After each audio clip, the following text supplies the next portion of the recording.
surprising me as well. So there's all this philosophy, right? And it's pissed me right off. I mean, we're not going to figure it out, says part of me. We've been trying for so long, and all it does is confuse us. Hegel's talking. Well, it's been an experiment in terms of how to bring it together. So I imagine the final product will feel a little bit like an experiment. He forgets that there's so much at play. That there's a spirit to history, the ideas that have formed us, and they live in us. And they create the dialogues we have in our heads, the thoughts we think, and the way we think them. Our analysis is based on what has shaped us. Basically, the story of When I Get There is a female grad student who is interested in environmental and political activism. We sort of follow her journey sort of into engagement, and then she becomes a little disillusioned, and then she goes to try to find her place. I mean, it's a bit of a coming-of-age story for the environmental activist set. So I'm here, then I'm going here. You'll feel like you're seeing something happen for the first time, because there'll be a lot of weaving together of different ideas, characters, and styles. So the play itself is the through line, and there's a play to follow, the story of a young woman grappling with environmental crises and sort of how she can actually affect change in this world. And really at a deep level, because she's gone through activism, like campus activism. She's going to get involved in a protest, and so it's a young person dealing with these issues, though. So that's the through line. And then in and around, we've dance pieces that they completely have a spot within the story, but they're also hopefully going to make people think of, I like to think of it as the archetypes. So people, just the more symbolic aspects of the story, of being on a journey, for example. A little bit of extra time. Oh, the rehearsal Not starting today. Not today. On Thursday. So Tracey really saw that there are some literal parts of the play that come out in the dramatic production, but she wanted there to be some more abstract, symbolic components. So I'm working with that in the movement pieces. I'm working primarily with non-dancers. There's a couple trained dancers, but most people are not movement people. So that's an interesting process. And also really part of the collective collaborative process that has shaped the whole play. And so in lots of ways, I'm the choreographer, but really I'm facilitating a process for them as well. So we've taken some of the concepts of the play and then explored those through movement. And then I've sort of shaped those into pieces. We met twice a week, and we would read parts of the play and explore the themes using image theater.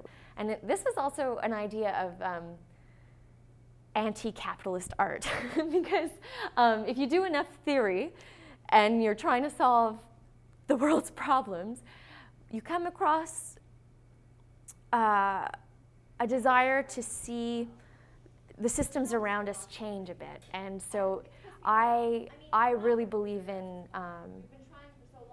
sort of true democracy, which is very much on the ground. And so a lot of the sociologists point to capitalism as the root cause, because it's exploitative and things like that. And so I like to experiment with things that are anti-capitalist.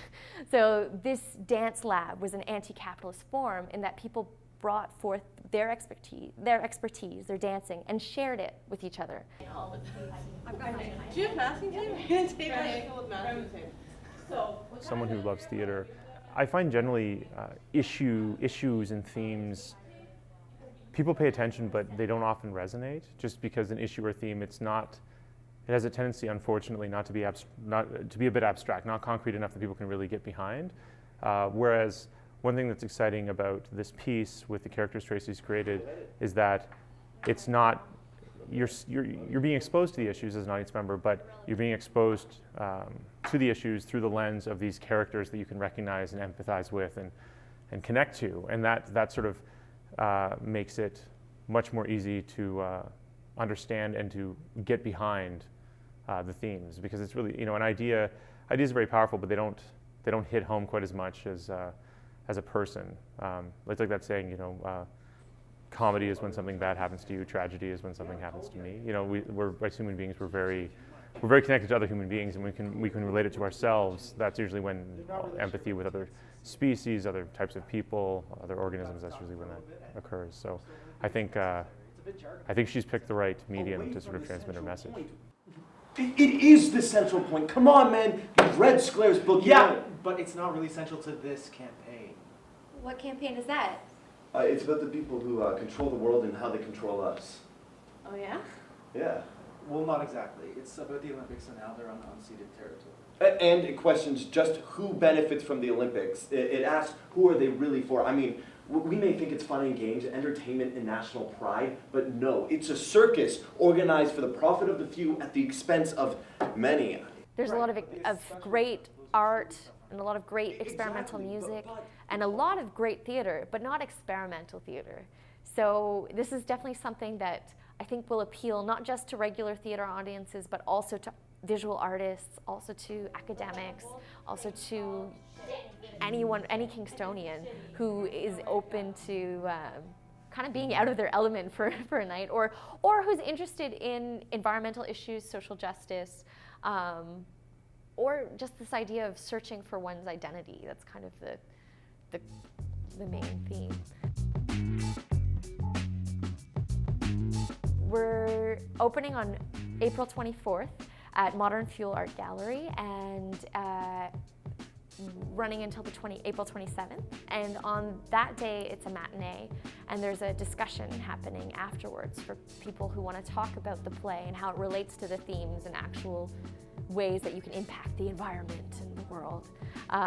So that'll be at 3:30 at Modern Fuel. And all information can be found on Facebook or our website, www.co-lab-oratory.ca. And there's nothing you can do about it. Your prescriptions are effed because you don't consult, you don't know, you're an educated jerk trying to free the masses who don't want your ideas of a sustainable community where everyone shares the wealth. They just want chicken on their plate so they can feed for supper. And they need jobs and equal access to work that doesn't suck. So we need the powers in place to keep rolling. Because you effers that want to free me don't know anything about me.